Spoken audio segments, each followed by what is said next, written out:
my responsibility to my non-Muslim neighbors in Bentonville is as real and as sacred as my solidarity with my Muslim brothers in Palestine, Cairo, Pakistan, wherever. Islam doesn't ask me to choose and prioritize between people.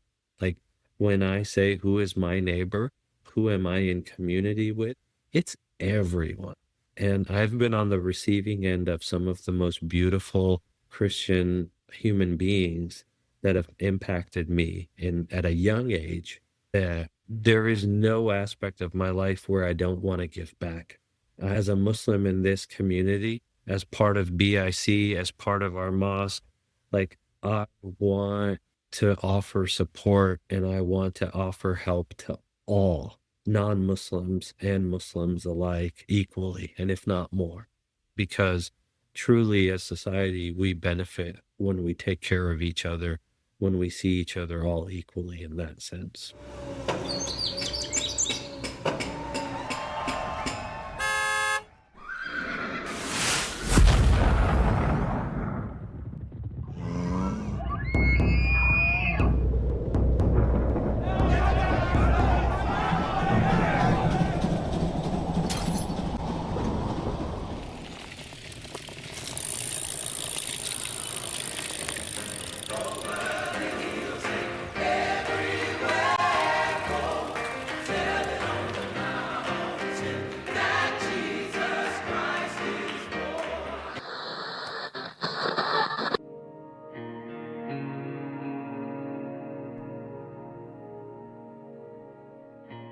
You're listening to The Underview, an exploration of the shaping of our place. My name is Monica Kamar. This is part 2 of our conversation with Shahid Sheikh, president of the Bentonville Islamic Center. If you haven't heard part 1, I really recommend you go back and start there. This will be here when you're done. In part 1, Shahid took us through his own journey, and we concluded that at the door of the Bentonville Islamic Center with an open invitation to the community from Shahid. Today, we walk further into the space. Shahid walks us right out to the corridors of power, to profit, to the systems that decide which fears get amplified and which values get ignored in every tradition. He tells the story of an elderly Jewish couple he loves deeply and the unexpected outcomes when he gently asks them to look past misleading clickbait headlines. He talks about zakat, offers a unique perspective on the universal acceptances of traditional lending, about a Muslim community that centers its food pantry every weekend on feeding everyone and anyone in our community who needs a meal and some loving care. This season is asked again and again what a community organized around its faith looks like in practice. Not in theory, not in Sunday language, but in the parking lot, in the food pantry, in our community spaces, in business practices, even in conversations with a neighbor who sees the world differently than maybe we do. Shahid answers that question about as fully as anyone has this season. He closes with a gift for all of us, a way to think about wholeness and belonging that has left Mike and I in conversation and consideration ever since. This is where I'll invite you in. Let's get into it. I come from a Christian faith tradition. As I hear you maybe take on the critique sometimes, or often, that comes from our culture about your faith tradition, it feels so deeply unjust because all of the things that you've mentioned are all critiques of a Christian faith tradition as well. They're not unique to one faith tradition, and yet it feels like a deeply unjust double standard that's been applied from a position of power. And I listen to your words, and I think I'm challenged to not just listen to them, but I'm just deeply challenged to make them reality in our world today. I appreciate you sharing that perspective. And I would tell you that the one thing is that I don't want people to walk away with thinking that there's a sense of victimhood in this. Right. We are not victims. We will never allow anyone to define us as victims. We are a resilient people. 1,400 years of surviving in every kind of political climate has taught us. Islam has spread from a cave in Saudi Arabia, where the first visit from Angel Jibril took place, and that connection with God was established. And for 1400 years in almost in every nation, in every political environment, in every climate, we've survived. And we didn't just survive, we've thrived. I think one of the things that really scares the media and the people, the powers that be, the idea that Islam is still the fastest growing faith in the world. And I think some of the studies are showing right now that by 2050, it will be the number one religion, and people are reverting to Islam and seeing that. One thing that, Mike, I was having this conversation with a fellow businessman, and we were talking about what scares people about Islam: the violence on the news, the extremism, the men with guns claiming to speak for over 1 billion people. But that's not Islam. That's propaganda. It's a curated fear designed to sell a narrative. So instead of judging Islam by what the media chooses to propagandize, let's look at what it actually teaches.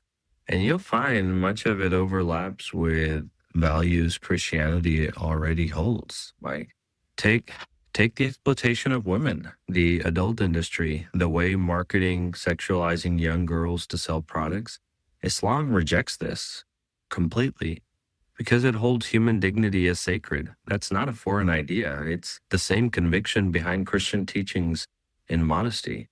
Take debt, for example. Islam prohibits riba, which is interest, because it traps people rather than helping them build wealth. I bought my first home for $200,000 on a standard 30-year mortgage. By the time it was going to be paid off, I would have paid over $450,000 for that house. Think about that. Christianity carries the same thread. Scripture warns against profiting off a neighbor's hardship. Alcohol, drugs tied to the preventable deaths and broken families are forbidden, right? So is unjust killing, honesty in business, caring for the poor commanded? The same values you'd hear from any pulpit on a Sunday. And let's be honest about why that threatens people. Lending, alcohol, adult entertainment, weaponization, some of the most profitable industries on earth built on harm that Islam explicitly forbids. An industry that profits from debt doesn't want a faith telling 1 billion people that debt should be interest-free. An industry that profits from addiction doesn't want a faith telling people sobriety is sacred. And an industry that profits from war doesn't want a faith telling the world that unjust killing is forbidden, that peace is commanded, that human life outweighs any weapons contracts.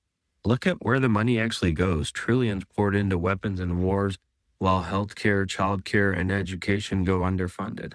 That's not an accident. That's a system that has decided which things are profitable and which things are. And it has nothing to do with what actually keeps people alive and thriving. Islam draws a hard line here. It asks what protects human dignity, not what maximizes revenue. So next time a headline is built to scare you, pause and ask yourself, is this the faith, or is this a profit model defending itself? Because a lot of what Islam actually teaches, you may already believe, and you may be wishing and desiring for it. But this is the world that we're in right now. So as a fellow Christian, for any believing human being, I would think these principles are all the same and founded in human dignity. As I listen to you, I think a key element that you've brought into this conversation that maybe I hadn't thought about it in the way that you have described it is this these systems of power, right? And as I listen to you describe the things that would change, I don't find that inconsistent with Christianity, or at least the Christianity that I know. Yeah. And the way that if it was practiced and the way that its teachings would ask you to teach it would change. I think if someone sits back and listens to that and finds a problem with that, maybe the question that I'm asking myself is, show me where that would be inconsistent with the Christianity as I've learned and I've been taught. And so you've brought into this conversation this economic and the systems of power, and maybe it's colonialism that I would maybe use these terms. Am I thinking about this maybe in the way that you are, or I don't know, would you steer my thoughts maybe in another direction? Yeah, no, I think you've got it, Mike. I think you have it. So I'll share a little story with you. I had the opportunity. I am an investor. I'm an entrepreneur. I'm always looking for expanding my portfolio. And in one particular case, there's, there was a car wash for sale here in Northwest Arkansas. And I got a hold of the owner and I spoke with him and I said, "Hey, I'm interested in buying this, but I want to do an owner finance deal with you. I don't want to go to the bank and borrow money from the bank on interest.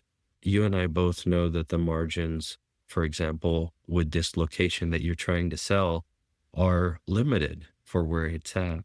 But I'm still willing to invest and I'm still willing to pay you the price that you want, but you've got to help offset my cost by financing it yourself, so I'm not paying an enormous interest rate." And the way that we would do that is come to an agreement on you carrying the loan for an X period of time, and then you can charge me a fee for you to own that loan and go through the effort, because there is an effort for you to take payments and deposit. So you can tell me what that fee is, 1%, 2%, $20, $30, $100 a month, whatever that is, and I'll happily pay that fee. But we're not going to have this idea of compounding interest, which compounding interest is haram. Haram is forbidden. It just translates to something that's forbidden by God in our faith. And he paused and he goes, that sounds like, and he was a Baptist Christian. And he goes, "That sounds like, yeah, that's in my Bible too. Interest and paying interest and usury. Like, this is in my Bible. Yeah, you're right. Like, I wonder why we don't follow that principle." Right. And so he had this aha moment. And so we were like, yeah, let's come to an agreement. So anyway, we structured it. We got this deal done. And in about 2 years, I was able to pay him back his money. And I was able to transact this whole thing without involving the banks and without involving interest. And I was speaking to another fellow Muslim of mine, and he was saying, "Man, like, trying to practice our faith in the US, like, you just can't avoid interest." I said, "Why can't you avoid interest?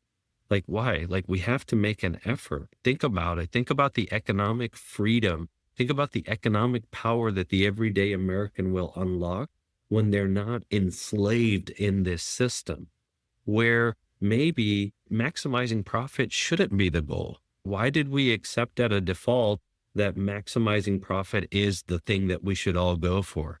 Why are we not like, here's what I need to be comfortable and to live comfortable, and beyond this, you should be able to live comfortable. So why are we not making these?" And when he said that, like, that's in our Bible too, like, it resonated with him. And then we went on this whole conversation and we pulled up the passages, and you're right. And so when I said at the beginning of our conversation that we have more in common than not, it's absolutely true. When you look at the principles of how we live and how we transact with each other, Christianity teaches many of the same things that Islam teaches and practices today. But unfortunately, I think the powers that be, the industries, the institutions that have gotten a foothold into our society have made it such that either people remain ignorant to their teachings and their values, or that they don't prioritize them ever. And this is the difference between a Muslim who's practicing submission to the will of Allah. We say no and we reject the institutions and the power, and we prioritize God. So we say, for example, in the Quran, God says, "Leave all worldly profits and come to the masjid and pray." He didn't say leave your job, leave your home. He said leave worldly profit. So everything, you leave it for the sake of God and you come and pray.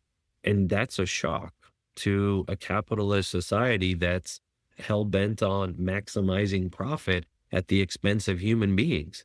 And we reject that notion. We want success. We want economic success. And I would tell you, as as a Muslim business owner, I am so blessed, and I thank God. I could never thank him enough for the blessings in my life. I would say, by all accounts, I'm a very financially successful individual with the blessings from God. My resume is out there for someone to look at it, but I went from having a corporate job with Walmart for almost 17 years to being laid off, to having no savings, to having no 401k, because I cashed it all and I started a building business and I trusted God in that. And being able to take that business from zero to 13 years later to having a portfolio that's worth well over $30 million. And I attribute to that to say that I didn't accept capitalism and the powers that be at the expense of my faith to accomplish that worldly success. In fact, I leaned in on my faith and my values to go and get that. So success can be attained in both ways. We believe as Muslims that God has already written the provisions for you. When you were in the womb of your mother, your provisions were written. And so it's going to come to you.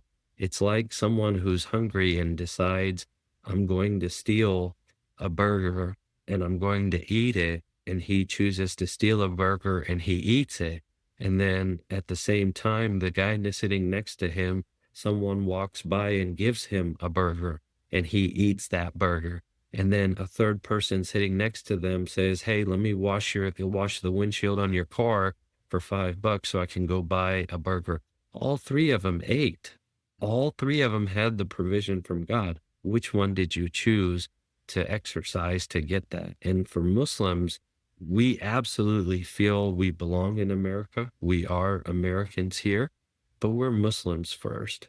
And we want to submit to the will of God because God has told us how we should live our life. And as we try to live according to God, we find success in the worldly. Many people think like, if you look at the studies right now in neighborhoods where Muslims families move into, crime drops, level of education increases, income level increases.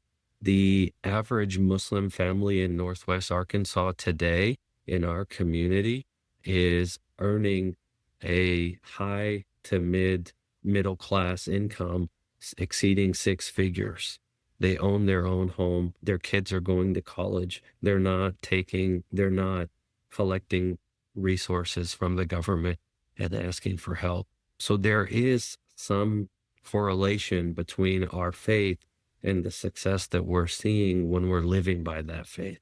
I hope that kind of helps connect the dot, Mike. I don't know if I diverged from your original question. No, I'm deeply thankful because I think the question of, and obviously I want to be aware of my own social position as I say this, but we come from this idea of these stories and mythologies of what it means to be American, how this country was begun, and all that carries with that. And I think sometimes that's why these conversations are so important because it allows us to step back and re-examine these components of our own faith, of what do we believe and why do we believe it? And how does that become real in the world today? And I think it reveals in many times our own ability sometimes to be able to see those things clearly, if I were to speak for myself. And so I think that's why these conversations are so important, that we do have much to learn from each other. And I hear people talk about maybe there are problems with these economic systems, but what do we replace them with?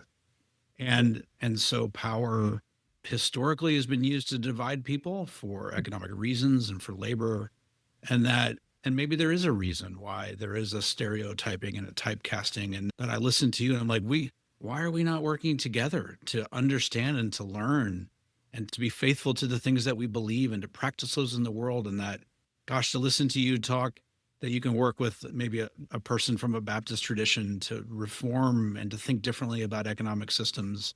Gosh, I think these are the lessons and the things that you're right. I think they do become threatened. Power does become threatened by those elements. And at the same time, to hear you speak of them, I'm like, gosh, there really is some beauty and some hope in stepping back in these conversations. So I would ramble on, but I'm just deeply grateful for your willingness to share that story, these stories, and to remind us all that It's through sitting down and having these conversations that I would like to think that good change comes to this world. And so, Yeah. um, I'll share one more story with you. please.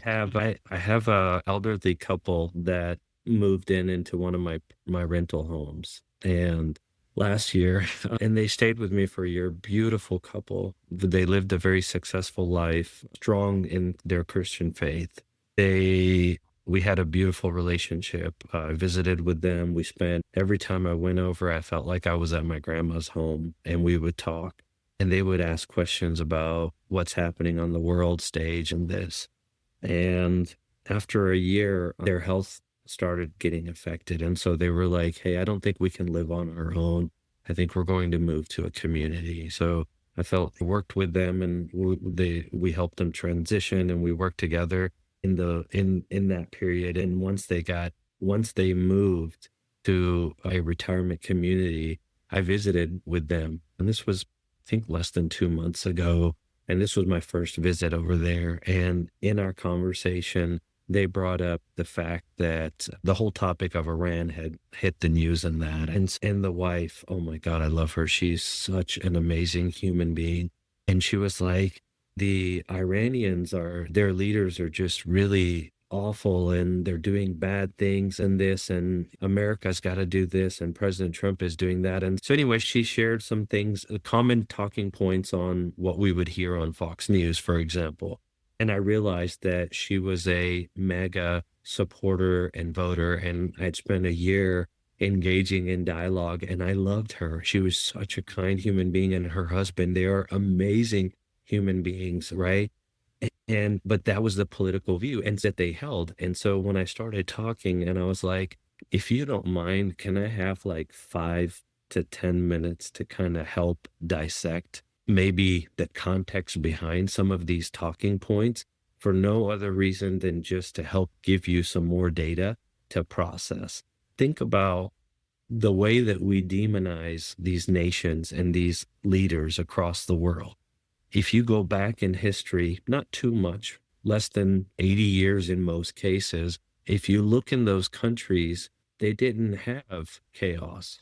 They didn't have all of this mess that existed.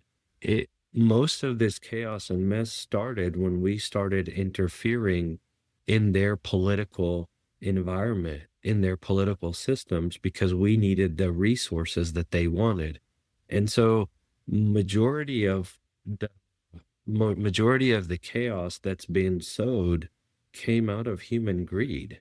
It came out of a need to take resources and to take capital, and by any means divide and conquer. The British did this for hundreds of years, and and I know most folks who follow President Trump, for example, will take offense to this, but for the better part of America, like, we've done this. We've exploited societies and nations for our own benefit, and right, wrong, or indifference. And that has consequences. And then those consequences create an impact. And so our own policies are the reason that we have this chaos in the world. And they have you convinced that you need to have a boogeyman to blame and to focus on. And I purposefully am telling this story in this way because in that same conversation before we got here, she had shared with me that the cost of living is going up. They can't afford insurance, right? Their savings that they had for retirement are depleting faster, and they're truly worried about it. A doctor visit, a procedure she was worried about was going to possibly cost them a year's worth of their savings, things of this nature, right? And then I realized, and as I was talking to her, I said, for someone who's facing such economic hardship at this point in your life, for example, I didn't quite say it this way, but in my mind, I thought, like, why are you focused on Iran? Why are you focused on things outside of this country and these things that affect the multi-billionaire? I mean, Elon Musk just broke the news about being the first trillionaire, supposedly. And if you look at his wealth, it was built on handouts from taxpayers. majority of everything that he built, taxpayers funded it. If anything, the taxpayers have a right to every penny that he has amassed, the fortune. Government contracts were handed out to him from the beginning, and he was subsidized in every business venture that he had. So today he wants to stand at the top and say, I'm a self-made capitalist. Look at my success. Everybody should be like me. Like, come on, dude. You took advantage of this system and taxpayer dollars, and you took every handout, but yet when we want to help a single mom and a single dad pay for childcare, that's an issue. When we want to provide lower cost food for elderly couple that are retiring, that's an issue. When we want to provide insurance so that a family of three doesn't go bankrupt with one ER visit, well, that's an issue. But you taking billions in subsidized loans from taxpayers was never an issue? Come on. What kind of society are we living in? And so I feel like, and in this particular example, what I walked away with was amazing, beautiful human beings, strong in faith, but unfortunately, the institutional powers have them focused on the wrong thing, and they have them distracted. Because when they're distracted on that, they can't question my cost of living. Why can't my kids afford higher education? Why can't I afford to own a home? Why can't I pay for my grocery bills? Why can't I have a nice new car for my family? Because they're taking that wealth. But Islam challenges that. My faith challenges absolute greed. The 2.5% wealth tax. I mean, when Bezos and Musk and all these guys say, oh, we're being taxed, and these taxes that we're paying, like, you're not taxed on the stocks you own or on the mansions that you own or on the wealth that you have. You're being taxed on the profit that you generate, and you have so many loopholes that more often than not, you zero all of that out. So your contribution to society really is not there at all. But Islam comes in and says, hey, 2.5% of your entire wealth. So somebody who has $100 billion in Islam would be required to pay 2.5% of that wealth. Someone who has $100 billion, after they give 2.5% of their wealth away in a year, well, guess what? They still are a billionaire. And over the course of that year, they're going to earn so much more. And then the next year comes in and Islam says, hey, 2.5% of your wealth you need to give to others. Like, so what Islam's teaching and what God has ordained for us in the Quran and in the practice is not unreasonable. It is actually a small amount of contribution, but the greed that has a hold in our capitalist society of the powers that be in the institutions, it won't let them. We want to make sure, like, institutionally, this system is rigged so no one can ever get their head above water. It feels that way. And Islam challenges. You're going to get me in trouble, aren't you? I don't know if I was supposed to talk about economics. No, I mean, No, I mean, that connection between, and it's not faith, it's a false sharing of faith, but it is not faith. But that connection of that and power and economic interest is so entwined. And we have been bamboozled to believe that is about God, and it is not about God. It is about money and power. You're challenging the very framework, I think, that Monica and I are trying to operate in, and which makes me stand back and say, well, then we've got the wrong framework, right? And so I'm gonna have to. Maybe it's the system of power we need to. Well, it is. It is a system of power, right? I think your comments reveal, in its rawest form, that even these conversations we're having operate within that system of power, right? And so I think that's the challenge, is that we've so, over time too, we've so conflated these ideas of what it means to be an American and what it means to be a capitalist and what it means to be a person of faith, i.e. a dominant faith tradition of Christianity, right? We've so brought these things together that it becomes very hard to and dare you pull them apart, right? And examine them for what that looks like. And so I think this is the challenge. This is why these conversations are so important and why it matters so much to listen to you talk about how does this faith work itself out in the world. And I think the clarity you bring is undeniable. And so I'm thankful for that clarity on so many ways. Monica, I don't know how we're going to frame all that. And I do, yeah, I think So- that you're repositioning the lens from maybe it's not the people and maybe it's the power and the politics and the profit. Yeah. Yeah. It's not a person practicing their faith or not a person in the mosque. Maybe So there's if I- something else here, but Yeah. the lens is being placed here for a reason.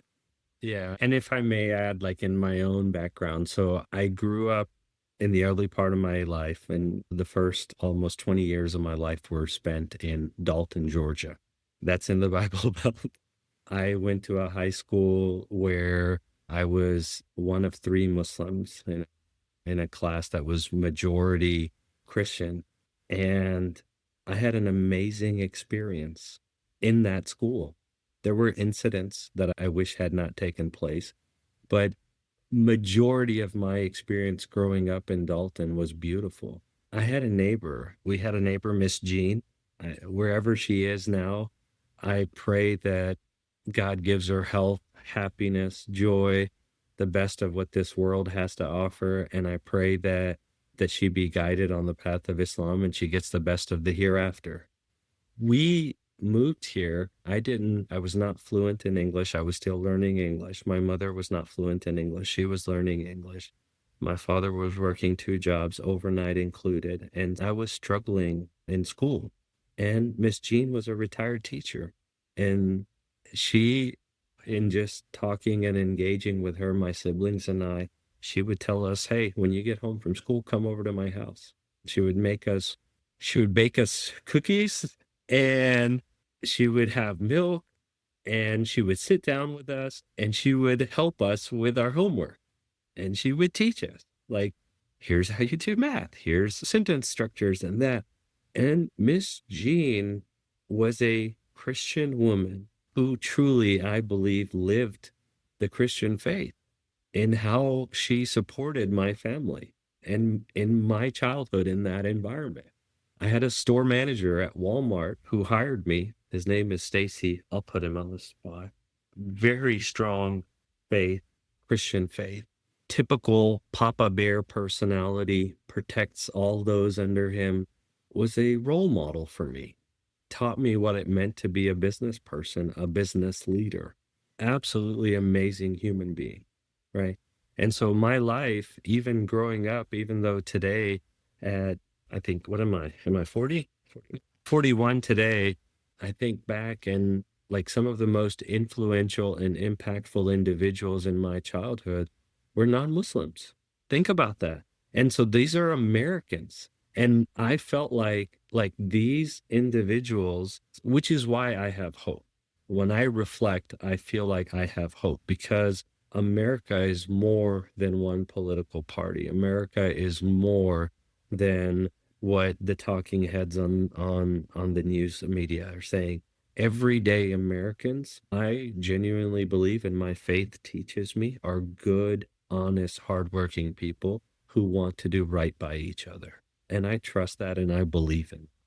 I would say I'm such an optimist because of my experiences that I would say that 99.9% of the people in this nation truly want the right thing for themselves and for others. In Islam, one of the concepts that we have is, and I think you had it in yours, I think it's a good time for me to maybe interject, but the concept of ummah, the global Muslim community, it crosses every boundary. The Prophet, peace be upon him, Muhammad Sallallahu Alaihi Wasallam, said that he was asked, who is my neighbor? And the scholars tell us that the answer that he gave was, everyone in my vicinity is my neighbor, Muslim or not. My responsibility to my non-Muslim neighbors in Bentonville is as real and as sacred as my solidarity with my Muslim brothers in Palestine, Cairo, Pakistan, wherever. Islam doesn't ask me to choose and prioritize between people. Like when I say, who is my neighbor? Who am I in community with? It's everyone. And I've been on the receiving end of some of the most beautiful Christian human beings that have impacted me at a young age, that there is no aspect of my life where I don't want to give back. As a Muslim in this community, as part of BIC, as part of our mosque, like, I want to offer support and I want to offer help to all non-Muslims and Muslims alike equally, and if not more, because truly as society, we benefit when we take care of each other, when we see each other all equally in that sense. One thing I want to recognize, and I want to take a moment to recognize our Muslim community members, especially our youth and that are engaged in our M4C program. And so it's Mercy for the Community is what that stands for. And essentially it's a food pantry that we operate here in Bentonville. And we work with the Northwest Arkansas Food Bank, and we've done it for years now. And it's one of the most meaningful ways for us to be able to give back to the community. It's open to everyone in the community. We don't ask any questions. We have a lot of engineers and IT people in the Muslim community in Northwest Arkansas, and some of them got together and created a store on Facebook that people can go to and link with, and they can directly place orders of what they need, of canned foods and of grocery items and even protein, so chicken and things of that nature. And they place orders, and our youth, especially, they come in on the weekend and they fill those orders and we'll box them up. And basically on Saturday, people can just drive through our parking lot and pick up the food and take at no cost. We ask no questions. It's open to all. That is an example of, we welcome all humans, Muslims, non-Muslims alike. It's open to everyone. For us, that is a zakat, that is a sadaqah. It's mandated that we give to the poor and that we take care of those that are in a difficult time in their life. We don't ask questions. There's no discussions of theology. There's no gatekeepers to God in Islam. There's nothing. It's hunger, and it's real, and Northwest Arkansas is impacted by it, and we want to do our part to help contribute and support and uplift the community. So I don't think I talked about that, but I do want to give that out to your listeners. That is a program that we are proud to drive. We invite people to come. And there's no requirement of you got to come and attend a khutbah or you got to come to the masjid or that. There's nothing.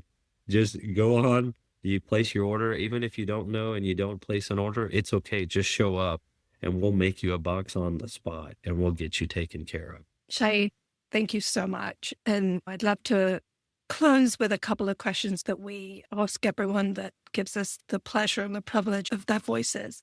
And the first question is, what are your fears for our community? And then the second question would be, what does wholeness mean to you from your faith perspective, or however you choose to answer? Yeah, I think I hinted on a little bit of this earlier. My fear is not for the Muslim community specifically. We're resilient. As I mentioned earlier, we've survived for 1,400 years in different political climates and different situations, and that my fear is for the overall Northwest Arkansas. And will Northwest Arkansas become a place that profits from diversity without investing in it, acceptance, or will it become a place that genuinely lives the vision of its own rhetoric, inclusive, connected, whole? There's a lot of things being pushed at a national level that are permeating the smaller communities. And I worry that Northwest Arkansas, I hope, and I'm going to do my best to make sure that we maintain our sense of community in Northwest Arkansas, that we don't allow for this rhetoric to come in and divide us. We want to be united with all of our brothers and sisters in humanity, the Christians, the Jews, the folks who don't believe in God, the folks who believe in multiple gods, the folks, whatever, whoever it is. We want to make Northwest Arkansas remain united and a safe place for all of us to thrive. Surviving is like a basic thing. We got to move beyond that. We need it to thrive. We don't need to survive. What does wholeness mean to you from your faith perspective or just personal? So the Quran opens with the phrase, in the name of God, the most compassionate, the most merciful. Every chapter begins this way. And the structure of the entire revelation through the Quran is held in those names of God, which is compassion and mercy. Wholeness for me is a community organized around those two attributes of compassion and mercy. Not perfection, but intention, right? A community that's always trying to be more compassionate, more merciful than it was the day before. That's the Northwest Arkansas I want to build. That's the Islam I try to live. And when we talked earlier about the different aspects of what it means to be a Muslim, and when I hear you ask me about the wholeness for me in this area, compassion and mercy is what it comes down to. Any society without compassion and mercy, I don't want to be a part of. I don't. It's painful. We've seen history's filled with chapters and of what happens when compassion and mercy disappear. And I don't want that. I want that to be out in front. If I could somehow change the tagline, it would be Northwest Arkansas, home of compassion and mercy. That's what it means to me. Well, Shahid, I mean, I know we have spent some time together, and so I had a sense of you and your spirit, and I had such hopes for our conversation, and I am just so overwhelmingly like you have exceeded like everything that I hoped for. This has just been such an honor, and it has felt like a calling and a timely and purposeful and intentional conversation. I have felt God in the room through this conversation very deeply. That's obviously a very personal sharing from me about my faith. I just feel so honored and privileged to have sat with you during this time. And I feel changed from it, and I will not stop thinking about it. Thank you so very much. My gosh, your words mean the world to me. And we always end our interactions from an Islamic perspective of saying peace and blessings be upon you. And I seek forgiveness if I said something that unintentionally hurt any one of your listeners or viewers in any aspect. I'm human. Please have mercy in how you hear me and my words. And if there was something that I said that came out the wrong way, it was unintentional. And so I seek forgiveness for that. And at the same time, I'm humbled by this platform and by the time that Monica and Mike, both of you, have given me and the opportunity to share. And I welcome anyone to reach out and connect with us at the Bentonville Islamic Center, to ask questions, to build community with us. I welcome it. And I truly mean that. So if you just look up Bentonville Islamic Center on Google, our phone number, our WhatsApp, our email, everything is there. And you can just reach out. And we would love to hear from you because we're better when we're together and we're united. Thank you, Monica. Thank you. Shahid, thank you so much. What a privilege and an honor to be able to hear your voice. So thank you so much. Well, I think I needed this conversation. I came into this interview knowing very little about Islam. And I'll be honest about that. Most of what I thought I knew came from headlines, from a distance, from a culture that has spent 25 years telling me to be afraid of something that I'd actually never sat with. And then after Monica and I had the privilege of being able to spend an hour and a half with Shahid, it reaffirmed what I believe, that everything that I heard, it wasn't foreign. It was familiar, incredibly familiar. Shahid described a faith that forbids charging interest on a loan. That's in my Bible. He described a faith that commands caring for the poor, not as an option, not as a nice idea, but as an obligation. It's in my Bible too. He described a faith that holds human dignity as sacred, that rejects the exploitation of people for profit. That's in my Bible too. It's also a faith that asks its followers to stop 5 times a day and remember that they belong to God before they belong to any system or any market. And I listened to that and I thought, how much of what I've been told about this faith was designed to keep me from hearing exactly this? And here's what I'm asking myself, and maybe what I'll ask everyone, not as a host, but as a neighbor. If we had a chance to know our Muslim neighbors, someone whose name you know, whose kids go to school with your kids, who lives on your street or works in your office, have you ever sat across the table from them and asked them what they believe and what they value? This is the work of this season, and for me, what I heard sounded a whole lot like the faith that I was raised in.